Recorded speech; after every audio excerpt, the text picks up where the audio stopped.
بسم اللہ الرحمن الرحیم نحمده ونصلی ونسلم علی رسولہ الکریم اما بعد فاعوذ باللہ من الشیطان الرجیم بسم اللہ الرحمن الرحیم وانزلنا الیک الذکر لتبین للناس ما نزل الیہم ولعلہم یتفکرون۔ ناظرین کرام، جامعہ انواریہ کے زیر اہتمام بخاری شریف کا سلسلہ وار درس جاری ہے۔ حدیث نمبر 114 کی تشریح چل رہی تھی اور اس میں مختلف اقوال بیان کیے جا رہے تھے اس حدیث کی شرح میں، اور یہ بات بتائی گئی کہ حدیث پر عمل کرنا اسی طرح لازم ہے جس طرح قرآن کو ماننا لازم ہے، اس پر عمل کرنا لازم ہے۔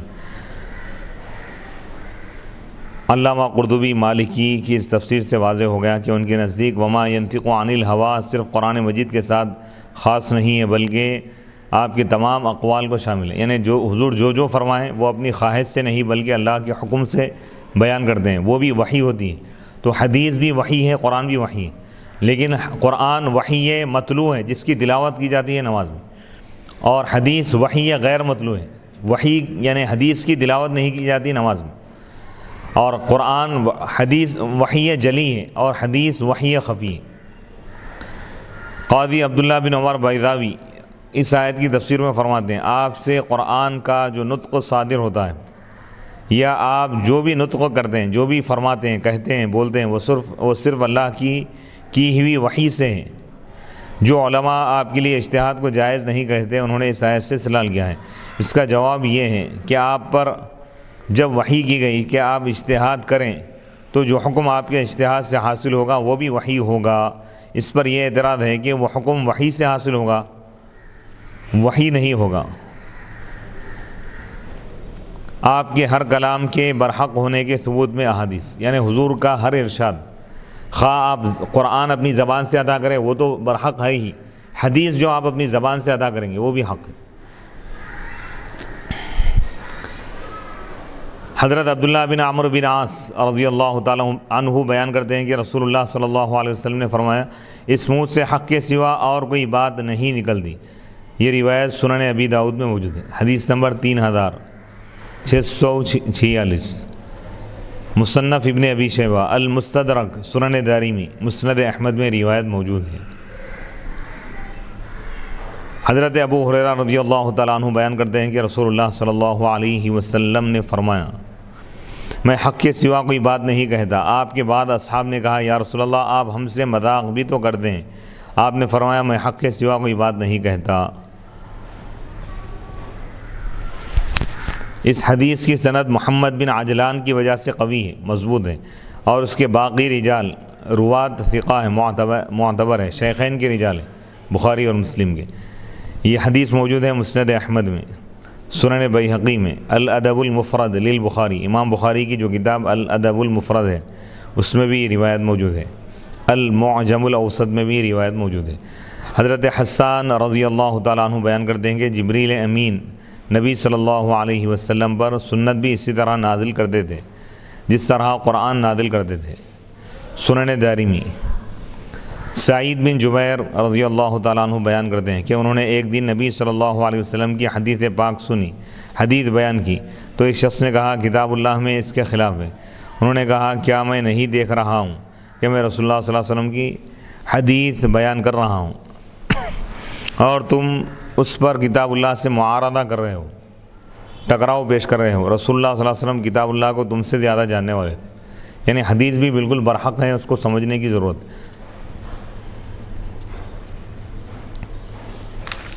عفا اللہ عنک لما اذنت لہم سے معارضے کا جواب۔ اسی طرح ان بعض مشائخ نے یہ معارضہ کیا ہے، یہ تعارض پیش کی ہے کہ اگر حضرت صلی اللہ علیہ وسلم کے تمام اقوال وہ گفتار وحی کے موافق ہوتے تو حق تعالیٰ کی طرف سے بعض اقوال پر اعتراض وارد نہ ہوتا اور ان سے معافی کی گنجائش، یعنی بعض جگہ پہ حضور علیہ الصلوۃ والسلام جو اپنے اجتہاد سے جو کام کیے تو اللہ تعالیٰ اس سے منع فرمایا بعد، اور ان سے معافی کی گنجائش نہ ہوتی۔ اللہ تعالیٰ اپنے نبی کو مخاطب کر کے فرماتا ہے، عفا اللہ عنک لما اذنت لہم، اللہ نے آپ کو معاف فرما دیا، لما اذنت لہم، آپ نے ان کو کیوں اجازت دی۔ سورہ توبہ آیت نمبر 43۔ اللہ نے آپ کو معاف فرما دیا ہے، آپ نے ان منافقین کو غزوہ تبوک میں شریک نہ ہونے کی اجازت کیوں دی؟ غزوہ تبوک کے موقع پہ کچھ منافقین آگے کچھ عذر پیش کر دیا، اپنا جھوٹا عذر پیش کرے کہ ہم لوگ جنگ میں نہیں آ سکتے، تو حضور ان کو اجازت دے دی کہ تم کو اجازت ہے کہ تم جنگ میں نہ آئیں۔ تو اللہ تعالیٰ اس پر فرمایا کہ آپ ان کو اجازت کیوں دے دیے نہ آنے کی، جنگ چھوڑنے کی اجازت کیوں دے دیے؟ تو حضور کا اگر ہر کام وحی سے اگر ہوتا تو اس پر اللہ تعالیٰ یہ کیوں فرماتا کہ اللہ آپ کو معاف کر دیا، آپ کیوں اجازت دی؟ تو یہ حضور اپنی طرف سے کیے، بلکہ یہ بتانا چاہ رہے ہیں اپنے اجتہاد سے۔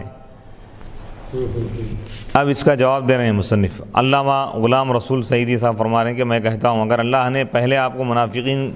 کو اجازت دینے سے لازماً منع کیا ہوتا تو آپ کا ان کو اجازت دینا فعل حرام اور گناہ کبیرہ ہوتا، اور اگر ترجیحاً منع کیا ہوتا تو پھر آپ کا اجازت دینا خلاف اولا اور مکروہ تنزیہی ہوتا۔ لیکن جب اللہ تعالیٰ نے پہلے آپ کو اس سے منع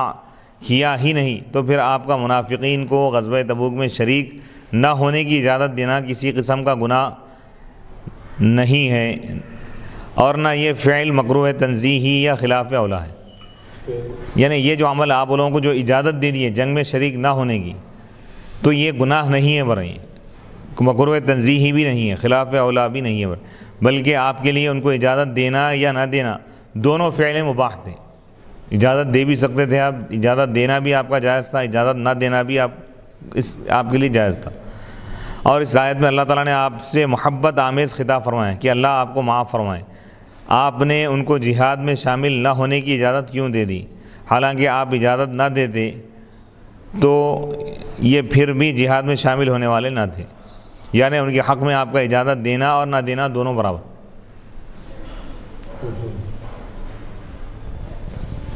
علاوہ ازیں میں یہ کہتا ہوں کہ قرآن میں ہے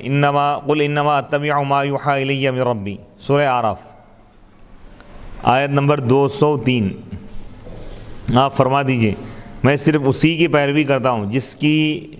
میری طرف وحی کی جاتی ہے میرے رب کی جانب سے۔ ان اتبع الا ما یوحی الی، سورہ انعام، سورہ یونس، سورہ انعام آیت نمبر 50، سورہ یونس آیت نمبر 15، میں صرف اسی کی پیروی کرتا ہوں جس کی میری طرف وحی کی جاتی ہے، لہذا آپ کا منافقین کو اجازت دینا بھی وحی کی بنیاد پر تھا، اور یہ وحی خفی تھی۔ قرآن مجید نے حصر کر دیا ہے کہ آپ کا ہر قول وحی کے موافق ہے، اور آپ کا ہر فعل وحی کے موافق ہے۔ نمازوں میں آپ کو جو سہو ہوئے وہ بھی وحی خفی کے موافق تھے، تاکہ امت کے لیے ان کے سہو میں اسوہ اور نمونہ ہو جائے، اور آپ کو جو نسیان ہوا وہ بھی وحی خفی کے موافق تھا، جیسا کہ حدیث میں، یعنی حضور علیہ الصلوۃ جو سجدے سہو وغیرہ کیے وہ بھی وحی سے تھا، اس کا تعلق ہو۔ امام مالک نے فرمایا مجھے یہ حدیث پہنچی ہے کہ رسول اللہ صلی اللہ علیہ وسلم نے فرمایا میں بھولتا ہوں یا بھلا دیا جاتا ہوں تاکہ کوئی فعل سنت ہو جائے۔ موطا امام مالک کتاب السہو حدیث نمبر 2۔ ہر فعل کو کیا ہم ہر کام بھی بول سکتے ہیں؟ ہر فعل، ہر عمل، دو بھی جائز ہے۔ ہر عمل تو بول سکتے ہیں، ہر کام بھی بول سکتے ہیں؟ ہر کام بھی بول سکتے ہیں۔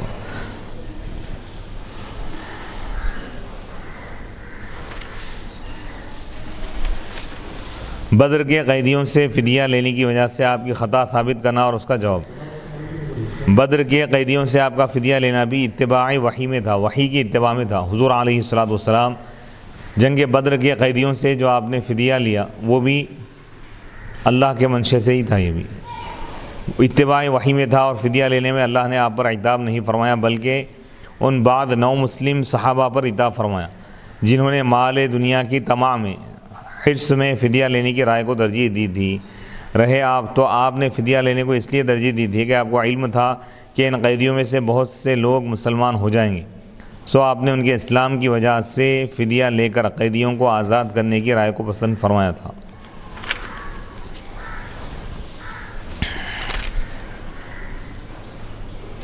حافظ شہاب الدین احمد بن علی بن حجر عسقلانی رحمۃ اللہ علیہ فرماتے ہیں حضرت عمر رضی اللہ تعالیٰ عنہ نے یہ سمجھا تھا کہ آپ کے لیے از خود لکھنا یا لکھوانا دشواری اور مشقت کا باعث ہوگا، یعنی تکلیف کا باعث ہوگا،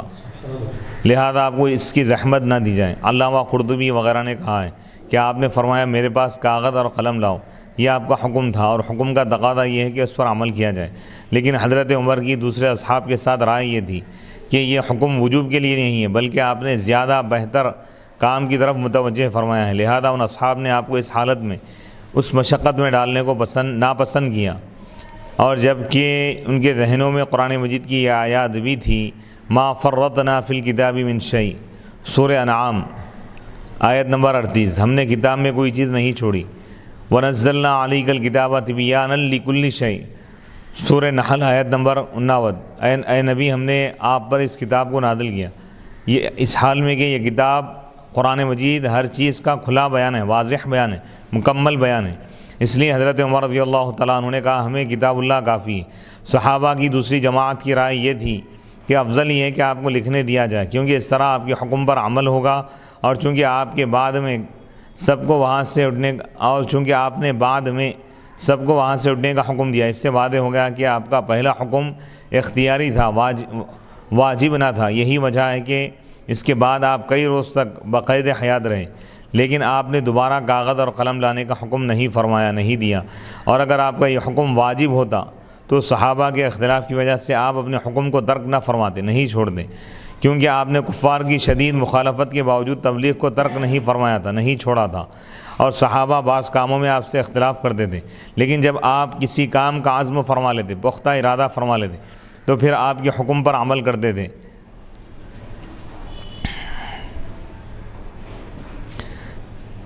نبی صلی اللہ علیہ وسلم کیا لکھنا چاہتے تھے، اس کی تفسیر میں اختلاف ہے۔ ایک قول یہ ہے کہ آپ ایسی تحریر لکھنا چاہتے تھے جس میں احکام کی صاف تصریح کر دی جاتی، وضاحت کر دی جاتی اور اختلاف نہ رہتا۔ دوسرا قول یہ ہے کہ آپ اپنے بعد ہونے والے خلفاء کے نام لکھنا چاہتے تھے تاکہ ان کے درمیان اختلاف نہ ہو۔ سفیان بن عیینہ نے کہا اس کی تائید اس سے ہوتی ہے کہ آپ جب اپنے مرض کی ابتدا میں حضرت عائشہ رضی اللہ تعالیٰ عنہا کے پاس تھے تو آپ نے ان سے فرمایا حضرت عائشہ رضی اللہ تعالیٰ عنہا بیان کر دی کہ نبی صلی اللہ علیہ وسلم نے اپنے مرض میں مجھ سے فرمایا میرے لیے ابو بکر کو اپنے بھائی کو بلاؤ، حتیٰ کہ یہاں تک کہ میں ایک مکتوب لکھ دوں، کیونکہ مجھے خطرہ ہے کہ کوئی تمنا کرنے والا تمنا کرے گا اور کوئی کہنے والا کہے گا کہ میں زیادہ مستحق ہوں، اور اللہ اور مؤمنین ابو بکر کے غیر کا انکار کر دیں گے۔ اللہ اور مؤمنین ابو بکر کے سوا کسی اور کو منتخب نہیں کریں گے۔ اس کے باوجود نبی صلی اللہ علیہ وسلم نے اس کو لکھا نہیں، اور پہلا قول زیادہ ظاہر ہے، کیونکہ حضرت عمر نے کہا ہمیں کتاب اللہ کافی ہے۔ نبی صلی اللہ علیہ وسلم نے فرمایا میرے پاس سے اٹھ جاؤ اور میرے پاس اختلاف نہیں کرنا چاہیے۔ آپ کے اس ارشاد سے یہ ظاہر ہوتا ہے کہ صحابی کے لیے اولا یہ تھا کہ وہ آپ کے حکم پر عمل کر دیں، اگرچہ کہ حضرت عمر رضی اللہ تعالیٰ عنہ کی اختیار کی ہوئی تعویل صحیح تھی، لیکن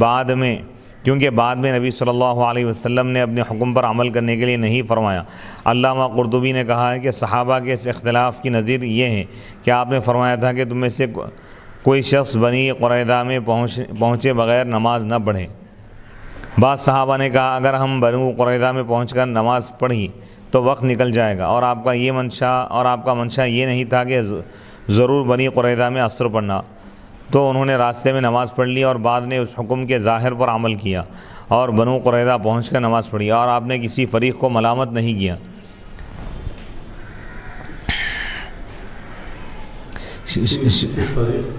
ملامت یعنی برا بھلا نہیں فرمایا، دونوں کی تائید اور تصویب آپ نے کی، دونوں کو درست قرار دیا۔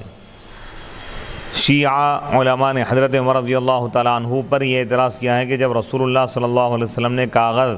اور قلم لانے کے لیے کہا تو حضرت عمر رضی اللہ تعالیٰ عنہ نے یہ جواب دیا کہ ہمیں اللہ کی کتاب کافی ہے۔ ہم کہتے ہیں کہ حضرت علی رضی اللہ تعالیٰ عنہ پر بھی ایسا ہی اعتراض ہوتا ہے۔ حدیث میں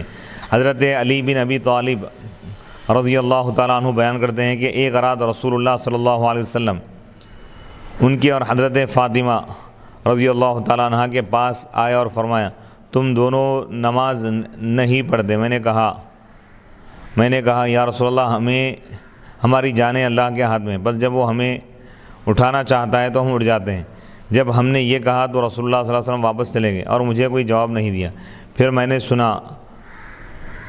آپ پیٹھ موڑ کر اپنے زانوں پر ہاتھ مارتے ہوئے جا رہے تھے اور یہ فرما رہے تھے وکان الانسان اکثر شیء جدلا، اور انسان سب سے زیادہ بحث کرنے والا ہے۔ سورہ کہف آیت نمبر 54۔ اس کے علاوہ یہ حدیث ہے، حضرت سیدنا علی ابن ابی طالب رضی اللہ تعالیٰ عنہ بیان کرتے ہیں کہ نبی صلی اللہ علیہ وسلم نے مجھے حکم دیا کہ میں آپ کو طبق بڑی پلیٹ لا کر دوں، اس میں ایسی چیزیں لکھ دیں، آپ اس میں ایسی چیزیں لکھ دیں جس کے بعد آپ کی امت گمراہ نہیں ہوں گی۔ حضرت علی رضی اللہ تعالیٰ عنہ نے کہا مجھے یہ خطرہ ہوا شاید آپ کی روح قبض ہو جائے۔ میں نے کہا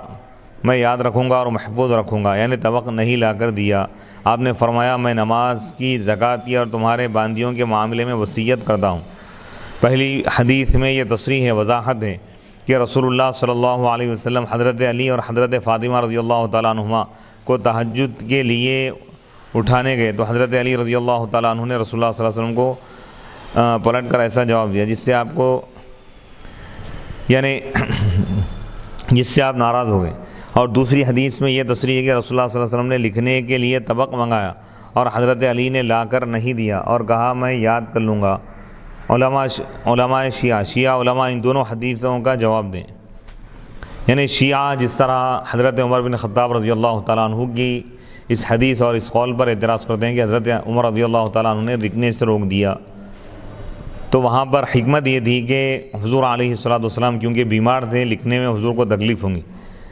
اس لیے حضرت عمر رضی اللہ تعالیٰ عنہ اور ان کے ساتھ صحابہ کی ایک جماعت نے یہی رائے اختیار کی کہ حضور علیہ الصلوۃ والسلام کو تکلیف نہ دی جائے۔ حضرت عمر رضی اللہ تعالیٰ عنہ کی طرف سے توجیہ یہ ہے کہ جب نبی صلی اللہ علیہ وسلم کوئی فیصلہ فرماتے، اور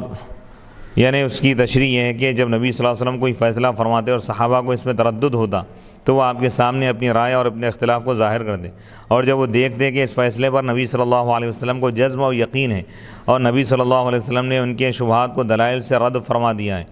تو پھر وہ آپ کے فیصلوں کو تسلیم کر دے، قبول کر لیتے اور آپ کے حکم پر عمل کرتے۔ جیسے مشرکین کے ساتھ حدیبیہ میں جن شرائط پر صلح ہوئی تھی، حضرت عمر اور دیگر صحابہ کو ان شرائط سے اختلاف تھا، لیکن جب نبی صلی اللہ علیہ وسلم نے ان کے شبہات کا جواب دے دیا تو وہ مطمئن ہو گئے، صلح کی ان شرائط کو مان لیا۔ اسی طرح جب آپ نے عبداللہ بن ابی کی نماز جنازہ پڑھانے کا فیصلہ کیا تو حضرت عمر رضی اللہ تعالیٰ عنہ کو اس سے اختلاف تھا، لیکن جب آپ نے ان کے شبہات کا جواب دے دیا تو حضرت عمر رضی اللہ تعالیٰ عنہ نے آپ کے اس فیصلے کو مان لیا۔ لیکن مرض الموت کے اس موقع پر، مرض الوفات، مرض الوصال کے اس موقع پر جب آپ نے کاغذ اور قلم لانے کا حکم فرمایا اور اس پر حضرت عمر رضی اللہ تعالیٰ عنہ نے اپنا یہ شبہ ظاہر کیا، پیش کیا کہ نبی صلی اللہ علیہ وسلم پر درد کا غلبہ ہے، تکلیف کا غلبہ ہے، اور ہمارے پاس اللہ کی کتاب موجود ہے جو ہمارے لیے کافی ہے، تو آپ نے حضرت عمر رضی اللہ تعالیٰ عنہ کے اس قول کو رد نہیں فرمایا، اس کا انکار نہیں کیا اور کاغذ اور قلم منگوانے پر اصرار نہیں کیا۔ اس سے معلوم ہوا کہ حضرت عمر رضی اللہ تعالیٰ عنہ کا قول صحیح اور صائب تھا، درست تھا، اور ورنہ آپ کسی کے اختلاف کی وجہ سے حق بات کو کبھی بھی ترک نہیں فرماتے تھے۔ اگر وہ حکم لازمی اگر ہوتا تو حضور علیہ الصلوۃ والسلام چند صحابہ کے اختلاف کے باوجود بھی آپ یہی فرماتے کہ کاغذ اور قلم پیش کیا جائے، لیکن آپ نے ایسا نہیں کیا۔ آپ نے جو کاغذ اور قلم لانے کا حکم دیا تھا اس سے معلوم ہوا کہ امام اور سربراہ ملک عوام کی مصلحت کی وجہ سے موت کے وقت ان کے لیے کوئی وصیت کر سکتا ہے۔ ہو سکتا ہے کہ آپ حضرت ابوبکر صدیق رضی اللہ تعالیٰ عنہ کی خلافت کے متعلق لکھوانا چاہتے ہو، جیسا کہ صحیح مسلم حدیث نمبر 2387 اور صحیح بخاری حدیث نمبر 5666 میں، لیکن آپ نے اس کو اس لیے ترک کر دیا، چھوڑ دیا کہ آپ مختلف قرینوں سے آثار سے اس امر کا اظہار کر چکے ہیں۔ مثلا آپ نے نمازوں میں حضرت ابوبکر صدیق رضی اللہ تعالیٰ عنہ کو امام بنایا اور کسی اور کو امام بنانے پر راضی نہیں ہوئے، اور حضرت ابوبکر کی امارت میں مسلمانوں کو حج کے لیے بھیجا امیر بنا کر، سفر ہجرت میں اپنی رفاقت کے لیے حضرت ابوبکر کو منتخب فرمایا، تو آپ چاہتے تھے کہ مسلمان ان قرائن میں غور و فکر کر کے از خود اپنے اجتہاد اور اپنے انتخاب سے میرے بعد حضرت ابوبکر صدیق رضی اللہ تعالیٰ عنہ کو خلیفہ بنائیں۔ اس حدیث میں علم کی باتوں کو لکھنے کا ثبوت ہے اور یہی اس کا عنوان ہے۔ اس حدیث میں رسول اللہ صلی اللہ علیہ وسلم کے لکھنے کا ثبوت ہے، کیونکہ آپ نے فرمایا کاغذ اور قلم لاؤ تاکہ میں تمہارے لیے ایسا مکتوب لکھ دوں جس کے بعد تم کبھی بھی گمراہ نہیں ہوں گے۔ باب نمبر 40، باب العلم والعظۃ باللیل، رات کے وقت علم اور نصیحت کرنے کا بیان۔ اس باب کی باب سابق گزرے ہوئے باب کے ساتھ مناسبت یہ ہے کہ باب سابق گزرے ہوئے باب میں علم کی باتوں کو لکھنے کا بیان تھا جو علم کو محفوظ کرنے اور اس کو حاصل کرنے میں کوشش کرنے پر دلالت کرتا ہے، اور یہ بات رات کو علم کی تعلیم اور تعلم پر اور یہ باب رات کے وقت علم سیکھنے اور سکھانے پر دلالت کرتا ہے، اور اس کے لیے بھی منضبط کرنے اور کوشش کرنے کی ضرورت ہے۔ یعنی علم کے لیے دن یا رات کوئی تخصیص نہیں ہے، جب بھی یعنی علم کے مواقع میسر ہو تو علم حاصل کرنا چاہیے۔ علم کی ترغیب ہے اس میں، علم کی اشاعت، علم کی حفاظت، تعلیم اور تدریس کی ترغیب دی گئی۔ حدیث نمبر 115 حدثنا صدقۃ قال اخبرنا ابن عیینۃ عن معمر عن الزہری عن ہند عن ام سلمۃ وعمر ویحیی بن سعید عن الزہری عن ہند عن ام سلمۃ قالت استيقظ النبي صلى الله عليه وسلم ذات ليلة فقال سبحان الله ماذا انزل الليلة من الفتن وماذا فتح من الخزائن ايقظوا صواحب الحجر فرب كاسية في الدنيا عارية في الآخرة۔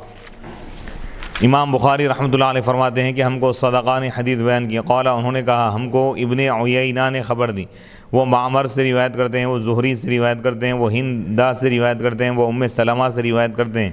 وہ عمرو اور یحییٰ بن سعید سے روایت کرتے ہیں، وہ زہری سے روایت کرتے ہیں، وہ ہندا سے روایت کرتے ہیں، وہ ام سلمہ رضی اللہ تعالیٰ عنہا سے روایت کرتے ہیں۔ قالت انہوں نے کہا حضرت ام سلمہ رضی اللہ تعالیٰ عنہا نے فرمایا کہ ایک رات نبی پاک علیہ الصلوۃ والسلام بیدار ہوئے، جاگے تو آپ نے فرمایا سبحان اللہ، آج رات کیا کیا فتنے نازل کیے گئے اور کیا کیا خزانے کھولے گئے۔ حجرے والیوں کو بیدار کرو، حجرے یعنی کمروں میں جو آرام کر رہے ہیں ان کو بیدار کرو، اٹھاؤ۔ بہت سی عورتیں جو دنیا میں ملبوس ہوتی، لباس پہنی ہوئی ہوتی، آخرت میں برہنہ ہوں گی۔ یہ حدیث پاک بخاری شریف کے علاوہ سنن ترمذی، مصنف عبدالرزاق، المعجم الکبیر، شعب الایمان، مسند ابی یعلی، المعجم الاوسط، مسند الشامیین، شرح السنہ، مسند حمیدی، صحیح ابن حبان، مسند احمد میں موجود ہیں۔ اس باب کے عنوان میں دو امور ذکر کیے گئے ہیں، دو چیزیں، علم اور نصیحت کرنا۔ اس کے مطابق حدیث کے اس جملے میں آج رات کیا کیا فتنے نازل کیے گئے، رات کو نصیحت کرنا، اس کے مطابق حدیث کے اس جملے میں حجرے والیوں کو بیدار کرو۔ اس حدیث کے روات کا تذکرہ، صدقہ بن فضل المروزی ابو الفضل، ائمہ ستہ میں سے صرف امام بخاری نے ان سے احادیث روایت کی، یہ حافظ اور امام تھے، یہ 223 ہجری میں وفات پائے۔ سفیان بن عیینہ، معمر بن راشد، محمد بن مسلم الزہری، عمرو بن دینار، یحییٰ بن سعید الانصاری، ان سب کا تعارف ہو چکا ہے۔ ہندہ بنت حارث الفراسیہ، یہ معبد بن مقداد کی زوجہ تھی۔ امام مسلم کے علاوہ باقی ائمہ ستہ نے ان سے روایت کی ہے۔ حضرت ام سلمہ رضی اللہ تعالیٰ عنہ، ان کا نام ہند ہے، ایک قول ہے ان کا نام رملہ ہے، حضرت نبی صلی اللہ علیہ وسلم کی زوجہ اور ابو حذیفہ کی بیٹی ہے، ابو امیہ حذیفہ کی بیٹی ہے۔ یہ پہلے حضرت ابو سلمہ رضی اللہ تعالیٰ عنہ کے نکاح میں تھی، وہ فوت ہو گئے، وہ انتقال کر گئے، تو پھر نبی صلی اللہ علیہ وسلم نے ان سے نکاح فرما لیا۔ انہوں نے نبی صلی اللہ علیہ وسلم سے 378 احادیث روایت کی ہے۔ امام بخاری اور امام مسلم ان سے 13 احادیث پر متفق ہیں۔ انہوں نے حبشہ اور مدینہ کی طرف ہجرت کی ہے۔ ابو سلمہ کے نکاح میں ان سے زینب پیدا ہوئی، پھر ان کے بعد سلمہ، عمر اور درہ کی ولادت ہوئی۔ رسول اللہ صلی اللہ علیہ وسلم نے شوال 4 ہجری میں ان سے نکاح فرمایا، یہ 59 ہجری میں وفات پائی۔ وفات کے وقت ان کی عمر 84 سال تھی۔ حضرت ابو ہریرہ رضی اللہ تعالیٰ عنہ نے ان کی نماز جنازہ پڑھائی، البقیع میں ان کی تدفین کی گئی، ان سے بہت بڑی جماعت نے احادیث روایت کی ہے۔ اس حدیث میں نبی پاک علیہ الصلوۃ والسلام نے فرمایا ہے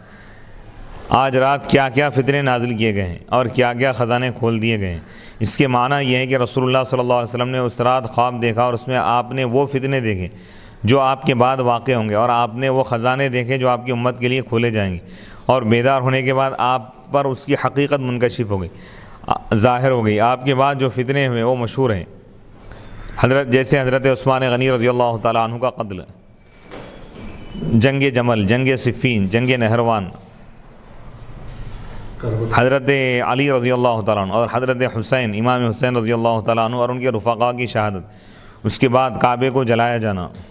اور حضرت عبداللہ بن زبیر رضی اللہ تعالیٰ عنہ کی شہادت، اس کے بعد 339 ہجری میں قرامطہ کعبے پر حملہ آور ہوئے اور حجر اسود اکھاڑ کر لے گئے، جو 22 سال تک ان کے پاس رہا، اور انہوں نے بکثرت حجاج کو شہید کیا۔ 633 ہجری میں تاتاریوں نے بغداد پر حملہ کیا اور لاکھوں مسلمانوں کو شہید کر دیا۔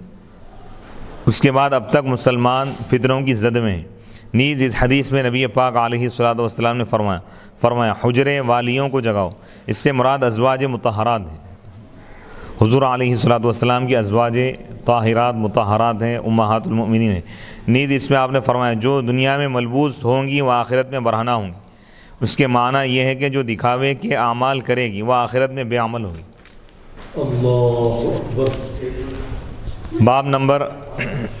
41۔ اس حدیث سے معلوم ہوا کہ شوہر کو چاہیے کہ وہ عبادت کے لیے رات کو اپنی بیوی کو اٹھائیں، یعنی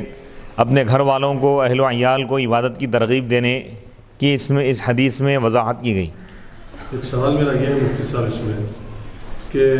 سبحان اللہ، یعنی آج کی رات میں فتنے اور خیر اور خوبیاں نعمتوں کا جو ہے اللہ تعالیٰ نے اظہار فرمایا، آج وہ ساری چیزیں مجھ پر کھول دی گئی ہیں، ظاہر کر دی گئی ہیں، بتا دی گئی ہیں، تو فتنوں کا بھی ظاہر کرنے پر سبحان اللہ کہنا کیا یہ سبحان اللہ یعنی اللہ کی قدرت اور تعجب، ایک عظیم کوئی چیز اگر ہے تو اس کی طرف اشارہ کرنے کے لیے سبحان اللہ کا لفظ استعمال کیا جاتا ہے۔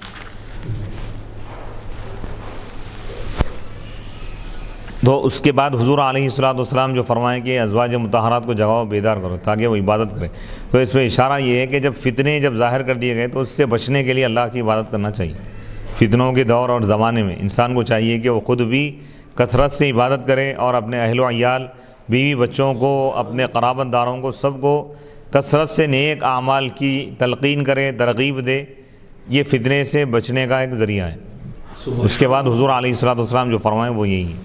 سبحان اللہ، بہترین نقطہ بیان فرمایا۔ تو لہذا فتنوں کے دور میں یہ نہیں ہے کہ فتنوں سے پریشان یا گھبرانے کے بجائے امت کو چاہیے، لوگوں کو چاہیے کہ وہ اللہ کی بارگاہ میں رجوع ہو، عبادات کثرت سے کریں، فرائض کے ساتھ ساتھ نوافل کا اہتمام کریں، کثرت سے اللہ کا ذکر کریں، اللہ کے عذاب سے اللہ کی پناہ میں آ جائیں۔ تو اس حدیث میں یہ جو آپ نقطہ جو بیان فرمائے تو اس میں فتنے بھی ظاہر نہیں ہوئے تھے، لیکن فتنے آنے والے اس کی خبر اطلاع دی گئی ہے۔ اطلاع بھی اگر مل جائے، کیونکہ وحی کے ذریعے اور خواب کے ذریعے اللہ تعالیٰ حضور کو تمام فتنوں سے آگاہ فرما دیا تھا۔ جب فتنوں کی آپ نے سنگینی کو آپ نے دیکھا، فتنوں کی شدت اور کثرت کو دیکھا آپ نے، تو اس سے آپ نے امت کو باخبر کرتے ہوئے فرمایا کہ، اور خاص طور پہ اس وقت ازواج مطہرات وہاں پر موجود تھیں، تو آپ نے ان سے فرمایا کہ عبادت کرو، یعنی صواحب الحجر کو جگاؤ، یعنی حجرے میں، کمروں میں جو آرام کرنے والے جو خواتین ہیں ازواج مطہرات، ان کو جگانے کا حکم فرمائے۔ تو اس سے اس بات کی طرف اشارہ ہے کہ عام حالات میں تو اللہ کی عبادت امت کے لیے لازم ہے ہی، لیکن خاص طور پر فتنوں کے دور میں، فتنوں کے زمانے میں اپنے ایمان اور دین کی حفاظت کے لیے، فتنوں کے شر سے محفوظ رہنے کے لیے انسان کو چاہیے کہ فرائض کے علاوہ نوافل کا کثرت سے اہتمام کرے، راتوں میں جاگ کر عبادت کرے، اور اپنے گھر والوں کو بھی عبادت کی تلقین کرے اور ترغیب دے، عبادت کے لیے ان کو متوجہ کرے۔ اب یہ کرونا وائرس فتنہ بولیں گے یا پھر یہ عذاب بولیں گے، رحمت بولیں گے، نعمت بولیں گے، تو کس زمرے میں اس کرونا وائرس کو لیا جائے گا مفتی صاحب؟ یہ بھی ایک آزمائش ہے، فتنے کے معنی آزمائش کے آتے، کوئی مصیبت اگر آ جائے تو اس میں ایمان والوں کی آزمائش ہوتی ہے کہ وہ اس میں ثابت قدم رہیں گے یا فتنے کا شکار ہو جائیں گے۔ اللہ یہ آزمانا چاہتا ہے، تو لہذا اس تمام فتنوں سے حفاظت کے لیے، خواہ بیماری ہو، بیماری بھی کبھی فتنہ بن جاتا ہے، چاہے وہ عذاب الہی ہو یا چاہے فتنہ ہو، تو ان حالات میں اس دور میں کثرت سے عبادت کرنا چاہیے۔ باب نمبر 41، باب الثمر فی العلم، رات کے وقت علمی گفتگو کرنے کا بیان۔ اس باب کے عنوان میں ثمر کا لفظ ہے، اس کے معنی ہے رات کو باتیں کرنا، قصہ گوئی کرنا، رات کے وقت قصے کہانیاں بیان کرنا۔ اس باب کی باب سابق، گزرے ہوئے باب کے ساتھ مناسبت یہ ہے کہ باب سابق میں رات کو علم کی باتیں کرنے اور نصیحت کرنے کا ذکر تھا، اور اس باب میں مطلقاً رات رات کے وقت باتیں کرنے کا ذکر ہے، اور اس میں یہ تنبیہ ہے کہ عشاء کی نماز کے بعد جو باتیں کرنے کی ممانعت ہے، اس سے مراد دنیاوی باتیں اور قصے کہانیاں ہیں۔ نیکی اور خیر اور فقہ کی باتیں عشاء کی نماز کے بعد بھی کرنا جائز ہے۔ حدیث نمبر 116، حدثنا سعید بن عفیر قال حدثني الليث قال حدثني عبد الرحمن بن خالد عن ابن شهاب عن سالم وابي بكر بن سليمان بن ابي حثمة ان عبد الله بن عمر قال صلى بنا النبي صلى الله عليه وسلم العشاء في آخر حياته فلما سلم قام فقال أرأيتكم ليلتكم هذه فإن رأس 100 سنة منها لا يبقى ممن هو على ظهر الأرض أحد۔ امام بخاری رحمۃ اللہ علیہ فرماتے ہیں کہ ہم کو سعید بن عفیر نے حدیث بیان کی، قال انہوں نے کہا، مجھ کو لیث نے حدیث بیان کی، قال انہوں نے کہا، مجھ کو عبد الرحمن بن خالد نے حدیث بیان کی، ابن شہاب سے روایت کرتے ہیں، وہ سالم اور ابی بکر بن سلیمان بن ابی حثمہ سے روایت کرتے ہیں کہ عبداللہ بن عمر رضی اللہ تعالیٰ عنہما نے بیان کیا کہ نبی صلی اللہ علیہ وسلم اپنی آخر حیات میں ہمیں عشاء کی نماز آپ نے پڑھائی، پس آپ نے جب سلام پھیرا تو آپ نے کھڑے ہو کر فرمایا، مجھے بتاؤ یہ کون سی رات ہے، کیونکہ اس کے ٹھیک 100 سال کے بعد جو لوگ اب روئے زمین پر ہیں ان میں سے کوئی باقی نہیں رہے گا۔ تو عشاء کے بعد آپ حضور علیہ الصلوۃ والسلام کھڑے ہو گئے اور آپ نے نصیحت فرمائی، علم کی بات آپ نے بیان کی۔ تو اس حدیث سے امام بخاری رحمۃ اللہ علیہ بتانا چاہتے ہیں کہ عشاء کے بعد علم کی محفل منعقد کرنا، علمی گفتگو کرنا، پڑھنا اور پڑھانا، علم کی باتیں، دین اور قرآن و حدیث کے احکام بیان کرنا،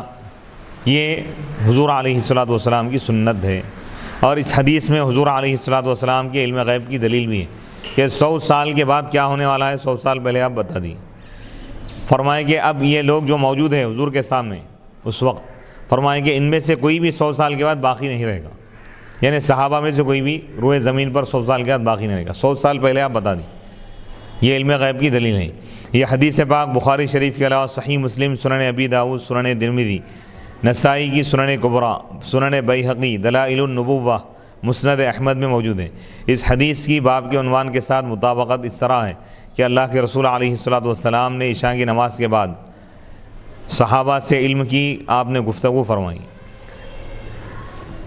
اس حدیث کے روات راویوں کا تذکرہ، سعید بن عفیر، لیث بن سعد، ان کا تعارف ہو چکا ہے۔ عبد الرحمن بن خالد، یہ ہشام بن عبد الملک کی طرف سے مصر کے امیر تھے، 118 ہجری میں ان کی مصر پر حکومت تھی۔ ان کے پاس الزہری کی کتاب تھی جس میں 200 یا 300 احادیث تھی۔ ابو حاتم نے کہا یہ صالح ہے، نیک ہے یا حدیث کے قابل ہے۔ ابن یونس نے کہا یہ ثبت فی الحدیث ہے، حدیث میں یہ ثابت ہے۔ یہ 127 ہجری میں وفات پائے تھے۔ امام بخاری، امام مسلم، امام ترمذی اور امام نسائی نے ان سے احادیث روایت کی ہے۔ محمد بن مسلم بن شہاب الزہری، سالم بن عبداللہ بن عمر، ابو بکر بن سلیمان بن ابی حثمہ، ان کا نام عبداللہ بن حذیفہ ہے۔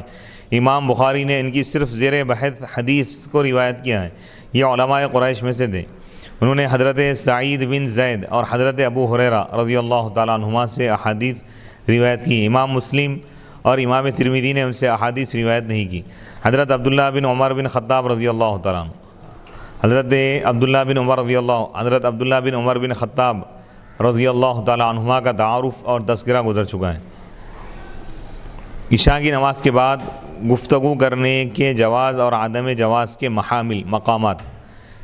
علامہ ابو الحسن علی بن خلف بن ابن بطال مالکی رحمۃ اللہ علیہ اس حدیث کی شرح میں فرماتے ہیں کہ نبی صلی اللہ علیہ وسلم نے عشاء کے بعد یہ خبر دی کہ جو لوگ اس وقت روئے زمین پر زندہ ہیں 100 سال کے بعد ان میں سے کوئی بھی زندہ نہیں رہے گا۔ آپ نے ان کو یہ نصیحت کی کہ ان کی عمریں کم ہیں اور پچھلی امتوں کی طرح ان کی لمبی عمریں نہیں ہیں، اس لیے ان کو عبادت کرنے میں زیادہ کوشش کرنی چاہیے۔ سلف صالحین رات کو علم کی باتیں کیا کرتے تھے۔ حضرت ابو موسیٰ اشعری رضی اللہ تعالیٰ عنہ بیان کرتے ہیں کہ میں کسی کام سے عشاء کے بعد حضرت عمر رضی اللہ تعالیٰ عنہ کے پاس گیا۔ حضرت عمر نے کہا اس وقت میں نے کہا میں نے فقہ کی بات کرنی ہے۔ انہوں نے کہا اچھا۔ میں نے ان سے باتیں کی، پھر میں جانے لگا تو حضرت عمر نے کہا بیٹھو۔ میں نے کہا نماز تہجد۔ انہوں نے کہا ہم نماز میں ہیں۔ پھر ہم بیٹھ کر باتیں کرتے رہے حتیٰ کہ فجر طلوع ہو گئی، یہاں تک کہ فجر طلوع ہو گئی۔ اس مسئلے میں امام مالک کے مختلف اقوال ہیں۔ یہ قول یہ ہے کہ علم کے مذاکرے سے نماز پڑھنا افضل ہے۔ دوسرا قول یہ ہے کہ علم کا مذاکرہ افضل ہے، علم کی بحث کرنا، علمی گفتگو کرنا، علمی مراجعہ کرنا، یعنی آپس میں بیٹھ کر علم کی بات کرنا، یہ نفل نماز پڑھنے سے افضل ہے جب نیت درست ہو۔ یعنی اس میں یہ بتا رہے ہیں کہ ایک حدیث میں ہے کہ عشاء کے بعد گفتگو کرنے کو حضور علیہ الصلوۃ والسلام ناپسند فرماتے تھے، پسند نہیں کرتے تھے، اور اس حدیث میں یہ ہے کہ حضور علیہ الصلوۃ والسلام خود گفتگو فرمائیں۔ تو دونوں حدیث اپنی جگہ برحق ہے، دونوں کے معانی اور مفاہیم الگ الگ ہیں، دونوں کے مقامات الگ الگ ہیں۔ جس حدیث میں عشاء کے بعد گفتگو کرنے سے منع کیا گیا ہے اس سے مراد دنیاوی گفتگو، عشاء کے بعد دنیاوی گفتگو کرنے سے دنیاوی کام سے منع کیا گیا۔ ہاں البتہ جس حدیث میں گفتگو کی بات ہے اس سے مراد یہ ہے کہ علم حاصل کرنے کے لیے عشاء کے بعد جاگنا جائز ہے، پڑھنا پڑھانا، علمی گفتگو کرنا، مسئلے مسائل سیکھنا سکھانا، مسائل پوچھنا، مسائل بیان کرنا، یہ عبادت میں شمار ہے۔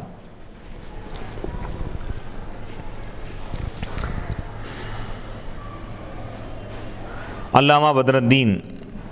محمود بن احمد عینی حنفی فرماتے ہیں امام بخاری اور جو علماء حضرت خضر علیہ السلام کی موت کے قائل ہیں انہوں نے اس حدیث سے استدلال کیا ہے، دلیل پیش کیا کہ اگر بالفرض حضرت خضر زندہ بھی تھے تو نبی صلی اللہ علیہ وسلم کی وفات حضور علیہ السلام کی وصال کے 100 سال پورے ہونے سے پہلے وہ فوت ہو گئے، وفات پا گئے۔ جمہور اس کے خلاف ہیں، اور جو علماء حضرت خضر علیہ السلام کی حیات کے قائل ہیں وہ اس حدیث کا یہ جواب دیتے ہیں کہ حضرت خضر علیہ السلام سمندر میں رہنے والے تھے، اور یہ حدیث زمین پر رہنے والوں کے متعلق ہے، یعنی زمین پر روئے زمین پر جو لوگ ہیں ان میں سے 100 سال کے بعد کوئی باقی نہیں رہے گا، حضور علیہ السلام یہ فرمائیں، اور لہذا حضرت خضر علیہ السلام اس حدیث میں داخل نہیں ہے۔ بعض علماء نے اس حدیث کا مفہوم یہ بیان کیا ہے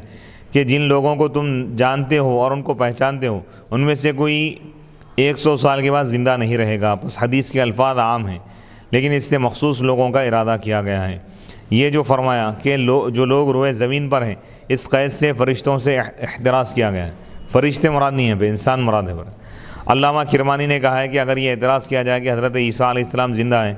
تو اس کا جواب یہ ہے کہ وہ روئے زمین پر نہیں ہے بلکہ آسمان میں ہے۔ اگر یہ اعتراض کیا جائے کہ ابلیس بھی تو زندہ ہے تو اس کا جواب یہ ہے کہ وہ روئے زمین پر نہیں ہے بلکہ ہوا میں ہے یا آگ میں ہے۔ یہ حدیث سے مراد یہ ہے کہ روئے زمین پر اب جو انسان زندہ ہے وہ 100 سال کے بعد زندہ نہیں رہیں گے۔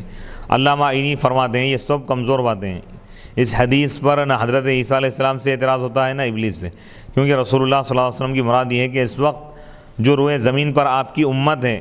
وہ اب سے 100 سال کے بعد زندہ نہیں رہے گی، اور روئے زمین پر جو مسلمان یا کفار ہے وہ سب آپ کی امت ہے۔ مسلمان آپ کی امت اجابت ہے اور کفار آپ کی امت دعوت ہے، یعنی امت اجابت کا مطلب یہ ہے کہ وہ امت جو آپ کی دعوت کو قبول کر لی وہ مسلمان ہے، اور کفار بھی آپ کی امت ہے لیکن امت دعوت ہے، آپ کا پیغام کافروں کے لیے بھی ہے۔ رہے حضرت عیسیٰ علیہ السلام اور حضرت خضر علیہ السلام تو وہ آپ کی امت میں داخل نہیں ہے،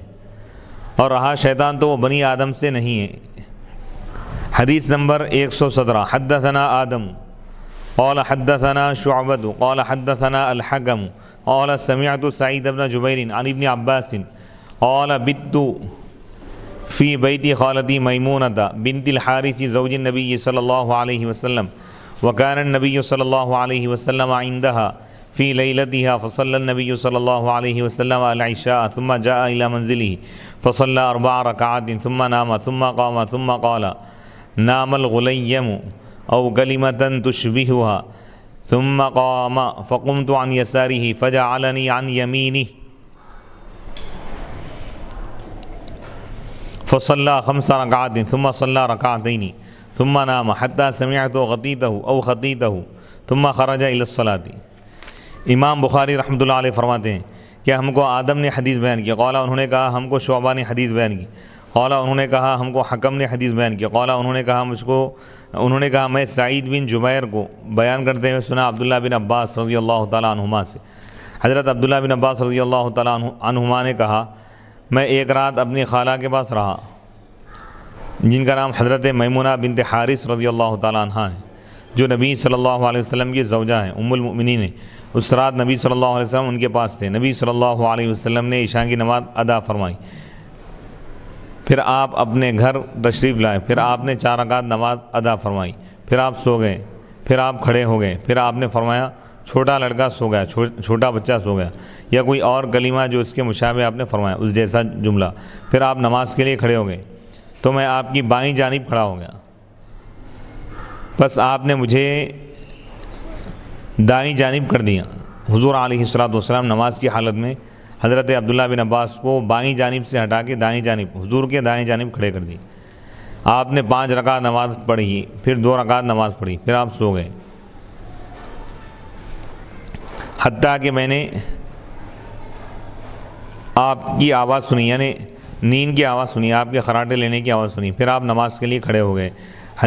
یہ حدیث پاک بخاری شریف کے علاوہ صحیح مسلم، سنن ابی داود، شمائل ترمذی، سنن نسائی، السنن الکبری للنسائی، سنن ابن ماجہ، مسند احمد میں موجود ہے۔ اس حدیث کی عنوان باب کے ساتھ مطابقت اس طرح ہے کہ اس حدیث میں مذکور ہے، ذکر کیا گیا ہے کہ نبی پاک علیہ الصلوۃ والسلام نے عشاء کے بعد فرمایا لڑکا سو گیا۔ اس حدیث کا عنوان ہے عشاء کی نماز کے بعد باتیں کرنا۔ اس حدیث کے راویوں کا تذکرہ، اس حدیث کے تمام رجال روات کا پہلے تعارف ہو چکا ہے سوائے حکم بن عتیبہ کے، ان کا نام عبد الکندی ہے اور ان کی کنیت ابو عبداللہ ہے۔ یحییٰ بن معین، عبد الرحمن بن مہدی اور ابو حاتم نے کہا یہ ثقہ ہے، معتبر ہے۔ یہ حماد کے ساتھ کوفہ کے فقیہ تھے، انہوں نے حضرت ابن ابی اوفا اور حضرت ابو جحیفہ رضی اللہ تعالیٰ عنہما سے روایت کی ہے اور ان سے شعبہ وغیرہ نے روایت کی ہے۔ یہ عابد اور عامل بالسنت تھے، عبادت گزار تھے اور سنتوں پر عمل کرنے والے تھے۔ 114 ہجری میں وفات پائے۔ حضرت ام المؤمنین حضرت میمونہ بنت حارث الہلالیہ، رسول اللہ صلی اللہ علیہ وسلم نے ان سے 6 یا 7 ہجری میں نکاح فرمایا۔ یہ 51 ہجری میں مقام صرف میں وفات پائی تھی۔ ایک قول 66 ہجری کا ہے، مقام صرف میں یہ رسول اللہ صلی اللہ علیہ وسلم نے ان سے نکاح فرمایا تھا۔ حضرت عبداللہ بن عباس رضی اللہ تعالیٰ عنہما نے ان کی نماز جنازہ پڑھائی۔ کہا گیا ہے کہ نبی صلی اللہ علیہ وسلم کی آخری زوجہ تھی، کیونکہ ان کے بعد آپ نے اور کسی سے نکاح نہیں فرمایا۔ یہ حضرت لبابہ بنت حارث کی بہن ہے جو حضرت عباس رضی اللہ تعالیٰ عنہ کی زوجہ تھی، اور یہ حضرت عبداللہ اور حضرت الفضل وغیرہما کی ماں تھی۔ یہ پہلی خاتون ہے جو حضرت خدیجہ رضی اللہ تعالیٰ عنہ کے بعد اسلام لائی ہے۔ نبی صلی اللہ علیہ وسلم ان سے ملاقات کیا کرتے تھے۔ یہ لبابہ کبریٰ ہے، ان کی بہن لبابہ صغریٰ تھی جو حضرت خالد بن ولید رضی اللہ تعالیٰ عنہ کی والدہ تھی۔ اس حدیث میں مذکور ہے، یہ بات ذکر کی گئی ہے کہ نبی پاک علیہ الصلوۃ والسلام نے 4 رکعت پڑھی۔ اس حدیث میں پہلے 4 رکعت نماز پڑھنے کا ذکر ہے، پھر 5 رکعت پڑھنے کا ذکر ہے، پھر 2 رکعت پڑھنے کا ذکر ہے۔ اس طرح آپ نے 11 رکعت نماز ادا فرمائی۔ صحیح بخاری میں دوسرے مقام پر ہے کہ حضرت عبداللہ بن عباس رضی اللہ تعالیٰ عنہما بیان کرتے ہیں کہ نبی صلی اللہ علیہ وسلم کی رات کی نماز 13 رکعت تھی، اور یہ بھی حدیث ہے کہ صبح کی 2 رکعت سنت کے علاوہ نبی صلی اللہ علیہ وسلم نے رات کو 13 رکعت پڑھی۔ حضرت عائشہ رضی اللہ تعالیٰ عنہ بیان کرتی ہے کہ رسول اللہ صلی اللہ علیہ وسلم رات کے وقت 13 رکعت نماز پڑھتے تھے، پھر جب آپ صبح کی اذان سنتے تو 2 خفیف رکعت پڑھتے، ہلکی رکعتیں۔ اس کی تفصیل اس حدیث میں حضرت عبداللہ بن عباس رضی اللہ تعالیٰ عنہما نے بیان کیا کہ آپ نے 2 رکعت نماز پڑھی، پھر 2 رکعت پڑھی، پھر 2 رکعت پڑھی، پھر 2 رکعت پڑھی، پھر 2 رکعت پڑھی، پھر 2 رکعت پڑھی، پھر آپ نے وتر آپ ادا فرمائے، پھر آپ لیٹ گئے، حتیٰ کہ یہاں تک کہ آپ کے پاس مؤذن آ گیا، پھر آپ نے 2 رکعت 2 خفیف رکعت ادا فرمائی، پھر آپ نے صبح کی نماز پڑھائی، فجر کی نماز آپ نے پڑھائی۔ خلاصہ یہ ہے کہ آپ نے مختلف اوقات میں تہجد کی مختلف رکعات پڑھی تاکہ امت کے لیے آسانی ہو۔ اس کی مکمل تفصیل انشاءاللہ تعالی ہم کتاب تہجد کے بیان میں ہم انشاءاللہ اس کو تفصیل سے بیان کریں گے۔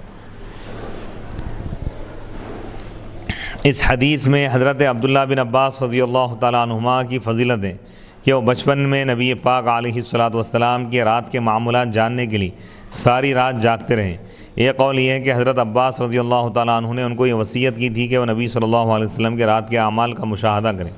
اس حدیث میں مشاہدہ کریں یعنی دیکھیں۔ اس حدیث میں ذکر ہے کہ نبی صلی اللہ علیہ وسلم نماز پڑھنے کھڑے ہو گئے تو حضرت عبداللہ بن عباس رضی اللہ تعالیٰ عنہ بھی آپ کے ساتھ نماز میں شامل ہوئے۔ اس میں نوافل کی جماعت کا ثبوت ہے کیونکہ حضور تہجد پڑھ رہے تھے، اور چونکہ نبی صلی اللہ علیہ وسلم پہلے سے نماز پڑھ رہے تھے اس سے معلوم ہوا کہ امام کے لیے مقتدی کی نیت کرنا ضروری نہیں ہے۔ حضرت عبداللہ بن عباس رضی اللہ تعالیٰ عنہما آپ کی بائیں جانب کھڑے ہو گئے تھے، آپ نے ان کو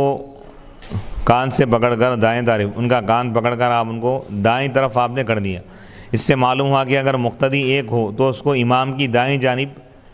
کھڑا ہونا چاہیے، امام کے دائیں طرف سیدھے طرف کھڑا ہونا چاہیے، اور امام نماز میں بھی غلط کام کی اصلاح کر سکتا ہے، اور عمل قلیل، تھوڑا سا جو عمل ہے یہ نماز کو فاسد نہیں کرتا۔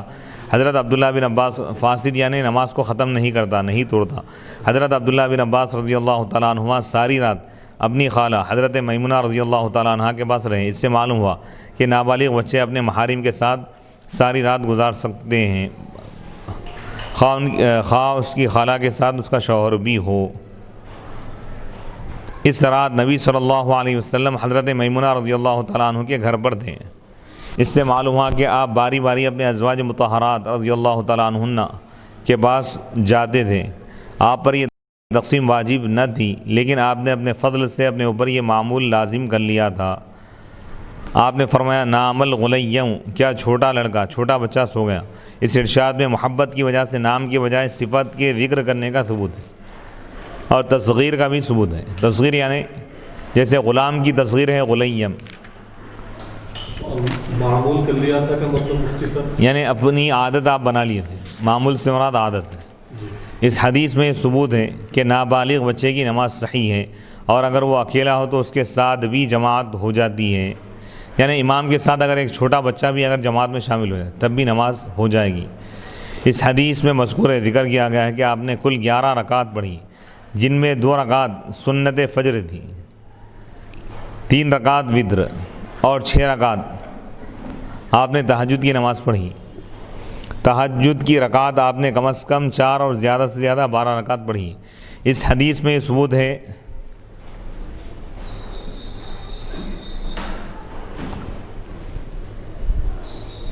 اس حدیث سے معلوم ہوا کہ اگر نبی صلی اللہ علیہ وسلم لیٹ کر سو جائیں تو اس سے آپ کا وضو نہیں ٹوٹتا، آپ کی آنکھیں سو جاتی ہیں اور آپ کا دل جاگتا رہتا ہے، اور تمام انبیاء علیہم السلام کا یہی حال ہوتا ہے۔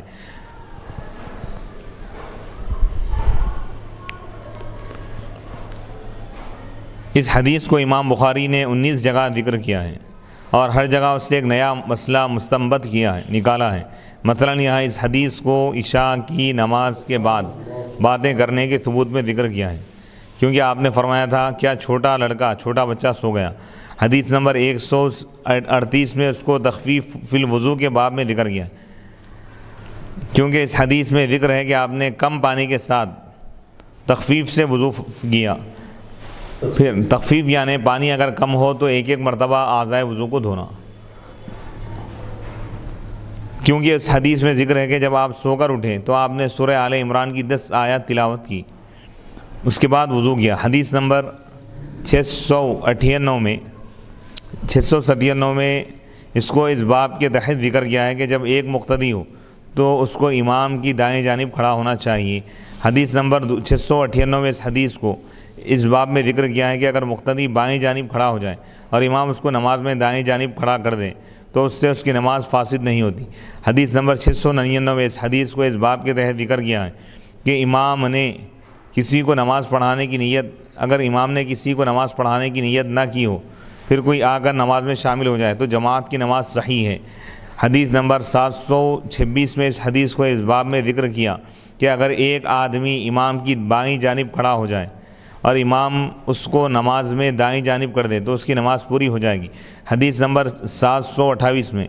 اس حدیث کو اس باب میں ذکر کیا ہے کہ امام اور مسجد کی دائیں جانب، اس حدیث میں ذکر ہے کہ حضرت عبداللہ بن عباس رضی اللہ تعالیٰ عنہما بائیں جانب کھڑے ہوئے تھے، آپ نے ان کو دائیں جانب کر دیا۔ حدیث نمبر 859 میں اس حدیث کو بچوں کے وضو کرنے کے باب میں ذکر کیا، کیونکہ اس حدیث میں حضرت عبداللہ بن عباس رضی اللہ تعالیٰ عنہما کے وضو کرنے کا ذکر ہے۔ حدیث نمبر 992 میں اس حدیث کو باب الوتر کے تحت ذکر کیا ہے، کیونکہ اس حدیث میں رسول اللہ صلی اللہ علیہ وسلم کے وتر پڑھنے کا ذکر ہے۔ حدیث نمبر 1198 میں اس حدیث کو نماز میں نماز کے کام میں ہاتھ سے استعانت کے باب میں ذکر کیا ہے، ہاتھ سے مدد لی جا سکتی ہے یا نہیں، کیونکہ اس حدیث میں ذکر کیا ہے کہ نبی صلی اللہ علیہ وسلم نے بستر سے اٹھ کر ہاتھ کو آنکھوں پر ملا، پھر ایک لٹکی ہوئی مشک سے پانی لے کر وضو فرمایا۔ حدیث نمبر 4569 میں اس حدیث کو اس باب میں ذکر کیا ہے کہ جس میں ان فی خلق السماوات والارض واختلاف اللیل والنہار لآیات لأولی الالباب سورہ آل عمران آیت نمبر 190 پڑھنے کا ذکر ہے، کیونکہ نبی صلی اللہ علیہ وسلم نے بستر سے اٹھ کر یہ آیت پڑھی تھی۔ حدیث نمبر 4570 میں اس حدیث کو باب الذین یذکرون اللہ قیاما وقعودا وعلی جنوبہم سورہ آل عمران آیت نمبر 191 میں ذکر کیا ہے، کیونکہ اس حدیث میں ذکر ہے کہ آپ نے سورہ آل عمران کی 10 آیتیں پڑھی، تلاوت فرمائی، اس میں یہ آیت بھی ہے۔ حدیث نمبر 4571 میں اس حدیث کو بابو ربنا انک من تدخل النار فقد اخزیتہ سورہ آل عمران آیت نمبر 192 میں ذکر کیا ہے، کیونکہ اس حدیث میں ذکر ہے کہ آپ نے بستر سے اٹھ کر سورہ آل عمران کی آخری 10 آیتوں کو پڑھا، ان میں یہ آیت بھی ہے۔ حدیث نمبر 4572 کو باب ربنا اننا سمعنا منادیا ینادی للایمان سورہ آل عمران آیت نمبر 193 میں ذکر کیا ہے، کیونکہ اس میں ذکر ہے کہ آپ نے بستر سے اٹھ کر سورہ آل عمران کی آخری 10 آیتوں کو پڑھا، جس میں یہ آیت بھی ہے۔ حدیث نمبر 5919 میں اس حدیث کو باب الذوائب میں ذکر کیا ہے، مینڈیوں کے بیان میں ذکر کیا، کیونکہ اس حدیث میں ذکر ہے کہ آپ نے میرے مینڈیوں یا میرے سر کو پکڑ کر بائیں جانب سے دائیں جانب کر دیا۔ حدیث نمبر 6215 کو اس باب میں ذکر کیا ہے، جس میں آسمان کی طرف نظر اٹھا کر دیکھنے کا ذکر ہے، کیونکہ اس حدیث میں ذکر ہے کہ تہائی رات گزرنے کے بعد، رات کا 1/3 حصہ گزرنے کے بعد نبی صلی اللہ علیہ وسلم نے بیٹھ کر آسمان کی طرف دیکھا، پھر سورہ آل عمران کی آخری 10 آیتیں تلاوت فرمائیں۔ حدیث نمبر 6316 میں اس حدیث کو اس باب میں ذکر کیا ہے، جس میں بیدار ہونے کے بعد دعا کرنے کا ذکر ہے، کیونکہ اس حدیث میں ذکر ہے کہ تہجد کی 13 رکعت پڑھنے کے بعد آپ سو گئے، اور جب دوبارہ بیدار ہوئے تو آپ نے یہ دعا کی، اے اللہ میرے دل میں نور عطا فرما، میری آنکھ میں نور عطا فرما، میرے کان میں نور عطا فرما، میرے دائیں جانب کو منور کر دے اور میری بائیں جانب کو پر نور کر دے، اور میرے نیچے نور کر دے، اور میرے آگے نور کر دے، اور میرے پیچھے نور کر دے، اور میرے لیے نور کر دے، یعنی مجھے مجسم نور کر دے۔ حدیث نمبر 7452 کو اس باب کے تحت ذکر کیا ہے۔ آسمانوں اور زمینوں اور دیگر مخلوقات کی تخلیق، کیونکہ اس حدیث میں ذکر ہے کہ آپ نے ان فی خلق السماوات والارض واختلاف اللیل والنہار لآیات لأولی الالباب سورہ آل عمران آیت نمبر 190 پڑھی، جس میں آسمانوں اور زمین کی تخلیق کا ذکر ہے، آسمانوں اور زمین کے پیدا کیے جانے کا ذکر ہے۔ خلاصہ یہ ہے کہ اس حدیث کو امام بخاری نے 19 بار مکرر ذکر کیا ہے، ذکر فرمایا ہے، اور ہر بار اس حدیث سے ایک نیا مسئلہ نکالا ہے، اور جس حدیث کو بھی امام بخاری جتنی بار مکرر ذکر کرتے ہیں، اس سے امام بخاری اتنے ہی مسائل کا استنباط اور استخراج کرتے ہیں، مسائل نکالتے ہیں۔ حدیث ایک ہی ہے، لیکن اس ایک حدیث کو 2 بار ذکر کرتے ہیں اگر امام بخاری رحمۃ اللہ علیہ، یا 2 جگہ، تو ہر 2 جگہ الگ الگ مسئلہ اس سے نکال کر آپ پیش کرتے ہیں، تو اس سے امام بخاری رحمۃ اللہ علیہ کی استنباطی صلاحیت بھی معلوم ہوتی کہ ہر جگہ الگ عنوان قائم کر کے آپ بتانا چاہتے ہیں کہ حدیث میں اگر غور کیا جائے تو اس سے کئی مسائل معلوم ہوتے ہیں۔ یعنی بخاری پڑھنے والوں کو آپ صرف حدیث دانی نہیں بلکہ استنباط، استخراج اور فقہ کی آپ تلقین فرماتے ہیں، کہ غور و فکر کی آپ دعوت دیتے ہیں کہ احادیث میں اگر غور کریں تو کئی مسائل اس سے حل ہو سکتے ہیں، اس سے کئی مسائل نکل سکتے ہیں۔ اسی طرح امام بخاری رحمۃ اللہ علیہ جس حدیث کو مکرر ذکر کرتے ہیں تو عموماً ہر مرتبہ اس کو نئی سند کے ساتھ یعنی بار بار ذکر کرتے ہیں، تو عموماً اکثر ہر مرتبہ اس کو نئی سند کے ساتھ ذکر کرتے ہیں،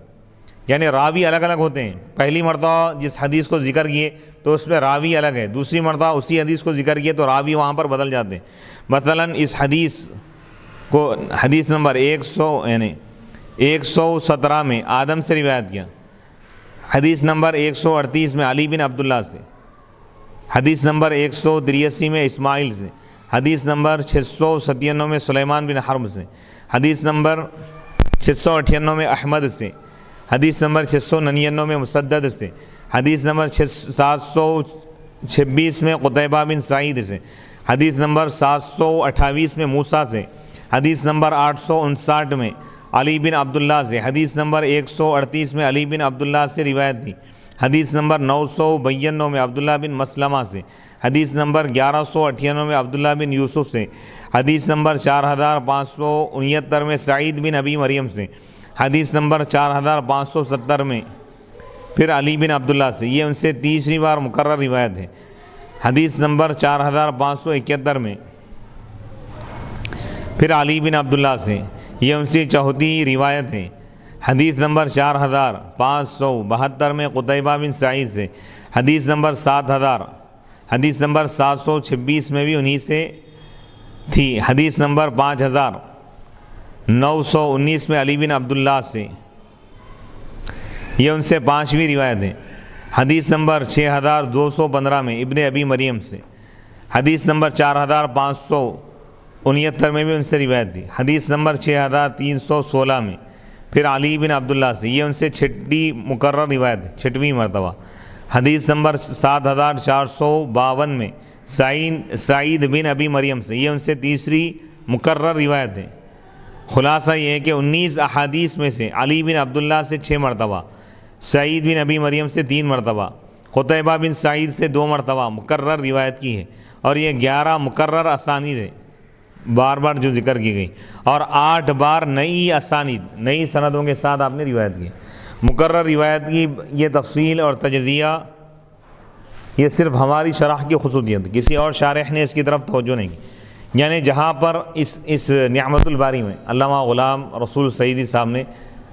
ایک حدیث اگر کئی مرتبہ اگر ذکر کی گئی تو اس کی طرف آپ اشارہ کرتے ہیں، تفصیل بیان کرتے ہیں کہ کس مقام پر کس راوی سے کس سند سے اس حدیث کو بیان کیا گیا اور کس مقام پر اس حدیث سے کیا مسئلہ نکالا گیا اس کو بھی آپ بیان کرتے ہیں۔